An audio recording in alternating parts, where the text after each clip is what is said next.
Good morning student, my name is Harpreet Singh. I am a lecturer of mechanical engineering department. साडा subject चल रहा है WT workshop technology 2। ठीक है, अज का साडा टॉपिक है प्लेनर मशीन। ठीक है, जिदा अपनी शेपर मशीन नहीं होंगी उही चीज़ आ, यदा काम भी की होंदा आ सरफेस नू फ्लैट करना। ठीक है, जो शेपर मशीन का बस डिफरेंस की है, शेपर मशीन होंदा है क्विक रिटर्न मैकेनिज्म लगा होंदा है, जानी कि जिसले फॉरवर्ड स्ट्रोक जाती है वो कटिंग करता है तो बैकवर्ड तो नहीं करता। प्लेनर से की होंदा है काफ़ी हैवी मशीन होंदी है। ठीक है, नीचे दे यानी कि इत्थे वर्क पीस पिया होंदा है नीचे। ठीक है, उपर दे टूल लगा होंदा है। ठीक है, टूल इनू फ्लैट करता है। ठीक है, ये यानी कि क्रॉस स्लाइड होंदी है, उपर स्लाइड करता टूल। ठीक है, ये फर्क है। यानी कि जी शेपर आ वो आप छोटिया जॉब्स वास्ते यूज़ करते हैं, जी प्लेनर मशीन आप वड्डिया जॉब वास्ते यूज़ करते हैं। ठीक है, की आ देखो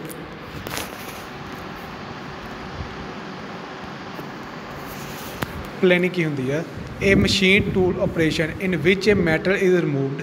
कोई मशीन टूल ऑपरेशन है जिहदे की है मैटर रिमूवड होंदा है by moving the work piece नू मूव करके in a straight line against a single point cutting tool. यानी कि नीचे वर्क पीस पिया आ, उपर टूल आ, जिहड़ा वर्क पीस आ वो मूव करता। ठीक है, लैफ्ट राइट। ठीक है, जो टूल आ वो उपर नीचे आना। ठीक है, साइड पर भी जाता। ठीक है, स्लाइड भी करता।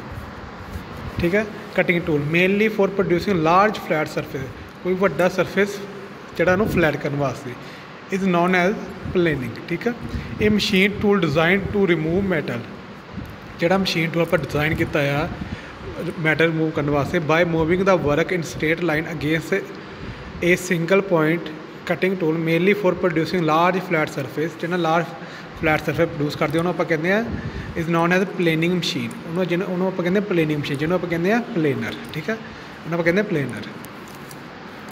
ठीक है, नैक्सट देखो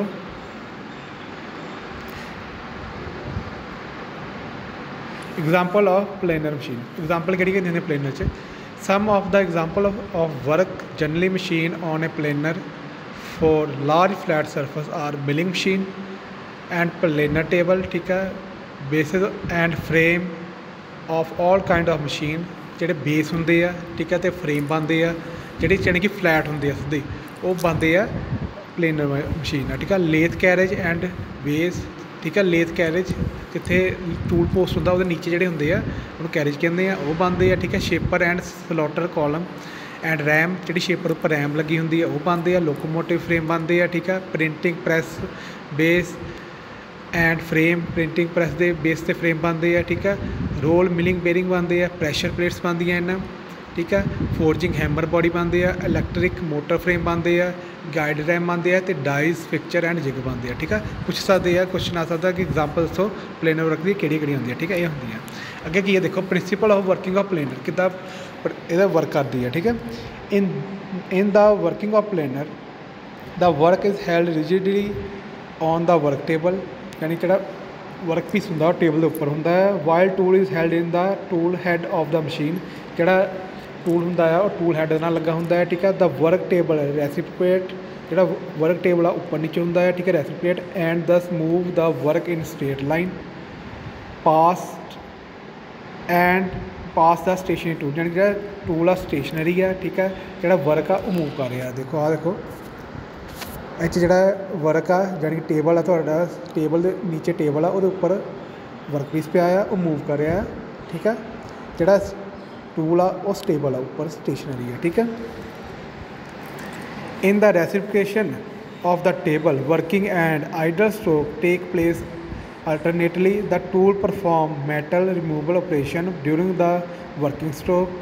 ठीक है, की है the tool perform metal removal, जो टूल आ और मूव करता है। ठीक है, मैटल नू during the working stroke the idle stroke is made faster than the working stroke to reduce the idle time in the operation. Tool is given index feed across the work before every cutting stroke. ठीक है, यानी कि आ देखो इतने tool है इनू यानी कि इंडेक्स फीड आप नीचे उन्होंने फीड देंगे हैं। ठीक है, ताकि वो कटिंग करे। ठीक है, ये वर्किंग है। ठीक है, आ वाली। ठीक है, यानी कि जोड़ा आ थोड़ा पीस आ इधर रोटेट करता यानी कि मूव करता है, ठीक है। जो उपर टूल है वो रेस्ट पर नीचे में आता है, ठीक है, वो मूवमेंट, ठीक है। अगे देखो की है यानी कि फ्लैट आप आ सरफेस फ्लैट कर रहे हैं इतों, ठीक है। नैक्सट की है comparison between planer and shaper, ठीक है। काम दोनों का सेम है, दोनों ही फ्लैट सरफेस करने यूज़ करते हैं, पर की है इहदा कंपैरिजन की है ठीक है between planer and shaper. Number 1 देखो पॉइंट स्टैंडर्ड प्लेनर तो स्टैंडर्ड शेपर, ठीक है।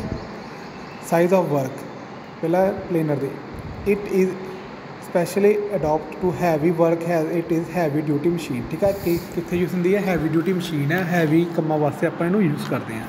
शेपर का की है it can do only small work, आप इन्हू छोटे वर्क वास्ते यूज़ करते हैं। एंड लाइट ड्यूटी मशीन इन्हू एक लाइट ड्यूटी मशीन कहते हैं, यानी कि हल्की होंगी है, ठीक है। अगे की है साइज ऑफ टूल प्लेनर की है tool shapes are similar to those of shaper tool, यदा जो सिमिलर होंगे है यानी कि जिदा का टूल आप सिंगल पॉइंट टूल आप यूज़ करते हैं शेपर में, उही टूल आप यूज़ करते हैं प्लेनर में, but are large in size, पर जो साइज होंगे ना वो लार्ज होंगे है, ठीक है। यदा की है शेपर का की है tool are of similar shape but are smaller size, ठीक है। सिमिलर शेप का होंगे पर छोटे साइज का होंगे, ठीक है। साइज ऑफ मशीन प्लेनर का की होंगे मच लार्ज इन साइज जी दैन ए शेपर, यानी कि जो साइज होंगे है प्लेनर का वो वड्डा होंगे है शेपर नालों, hence require more floor area, यानी कि बहुत ज़्यादा एरिया कवर करती है, ठीक है। मच लार्जर शेपर की है much larger in size than shaper, ठीक है। Hence require less floor area, ठीक है। यदा जो साइज होंगे है घट होंगे है, ठीक है। यदा की है जी स्पेस है घट लेंदी, इतने लार्जर लिखा हुआ है तो घट होना है, ठीक है, लोअर होना है, इतने लार्जर लिखा हुआ है, इन्होंने गलत लिखा है। अगे की है कटिंग एक्शन की है work is move against a stationary tool, इस की होंगे है जोड़ा कि टूल होंगे वो स्टेशनरी होंगे है, जो वर्क है वो मूव करता है, ठीक है। शेपर की होंगे है tool move past work which is stationary, ठीक है। जोड़ा वर्क आ वो स्टेशनरी होंगे, टूल आ मूव करता है, ठीक है। Main drive planar table is either driven by gear और बाय हाइड्रोलिक, जी प्लेनर होंगी है वो कितना ड्राइव होंगी है हाइड्रोलिक, ठीक है, या गियर ना।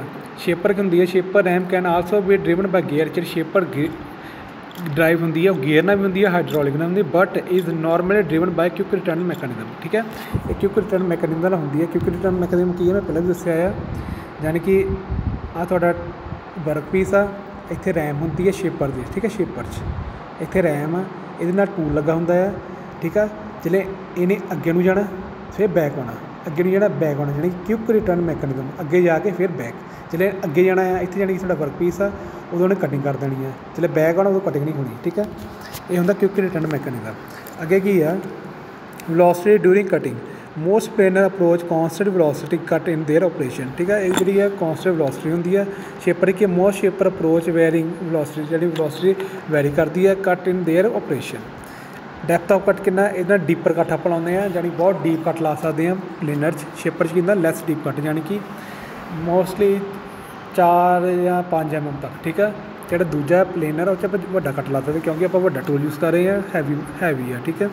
फीड मोशन की है tool is fed across the work before every cutting stroke, ठीक है। Index feed of the tool indexing यानी उपर अपन फीड देंगे हैं, ठीक है।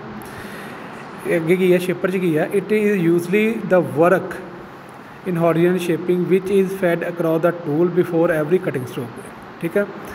अगे की है फीड्स की है हैवियर फीड होंगे ये लाइटर फीड होंगी है। Over hanging parts there are no over hanging part, कोई ओवर हैंगिंग पार्ट नहीं to deflect the and cause work or tool destruction, ठीक है। और कहते स्टैंडर्ड शेपर की होंगे there is over hanging part ram which can deflect and cause work or tool destruction, ठीक है। ओवर हैंगिंग पार्ट्स होंगे है, ठीक है।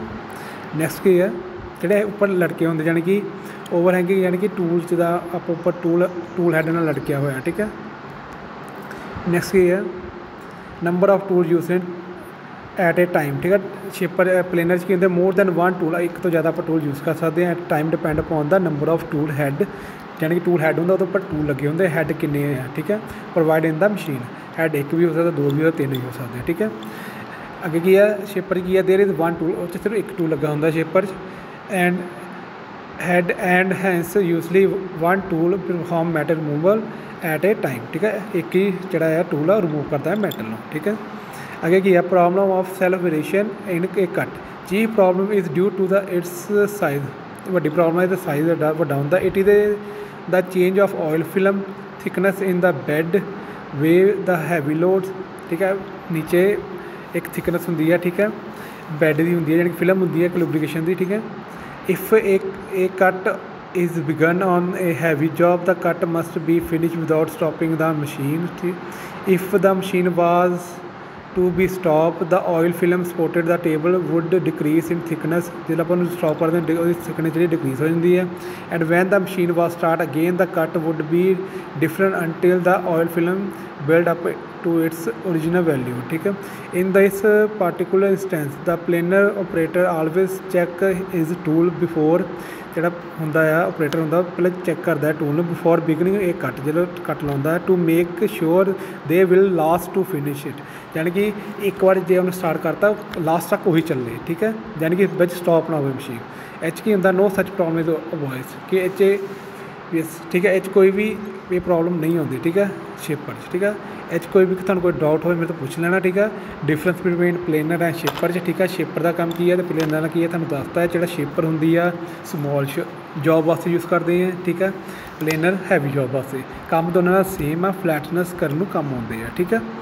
ਔਰ ਜਿਹੜਾ ਇਹ 'ਚ ਟੂਲ ਯੂਜ਼ ਹੁੰਦੇ ਆ ਪਲੇਨਰ 'ਚ ਜ਼ਿਆਦਾ ਹੁੰਦੇ ਆ, ਉਹ 'ਚ ਇਕੱਲਾ ਇੱਕ ਟੂਲ ਯੂਜ਼ ਹੁੰਦਾ, ਠੀਕ ਹੈ, ਸ਼ੇਪਰ 'ਚ, ਠੀਕ ਹੈ। ਪਲੇਨਰ 'ਚ ਕੀ ਆ, ਪਲੇਨਰ 'ਚ ਇਹ ਕੁਐਸਚਨ ਆਉਂਦਾ ਹੁੰਦਾ, ਪਲੇਨਰ 'ਚ ਕੀ ਆ, ਹਾਈਡਰੋਲਿਕ ਆਪਾਂ ਯੂਜ਼ ਕਰਦੇ ਹਾਂ ਅਤੇ ਗੇਅਰ ਸਿਸਟਮ ਯੂਜ਼ ਕਰਦੇ ਹਾਂ ਪਲੇਨਰ 'ਚ, ਠੀਕ ਹੈ। ਸ਼ੇਪਰ 'ਚ ਕੀ ਹੈ, ਕੁਇਕ ਰਿਟਰਨ ਮੈਕੈਨਿਜ਼ਮ ਵੀ ਹੁੰਦਾ, ਹਾਈਡਰੋਲਿਕ ਵੀ ਹੁੰਦਾ ਆ, ਗੇਅਰ ਵੀ ਹੁੰਦਾ, ਪਰ ਕੁਇਕ ਰਿਟਰਨ ਮੈਕੈਨਿਜ਼ਮ ਵੀ ਹੁੰਦਾ, ਠੀਕ ਹੈ। ਕਿਸੇ ਨੂੰ ਕੋਈ ਡਾਊਟ ਹੈ ਮੈਂ ਤਾਂ ਪੁੱਛ ਲੈਣਾ। Okay, thank you.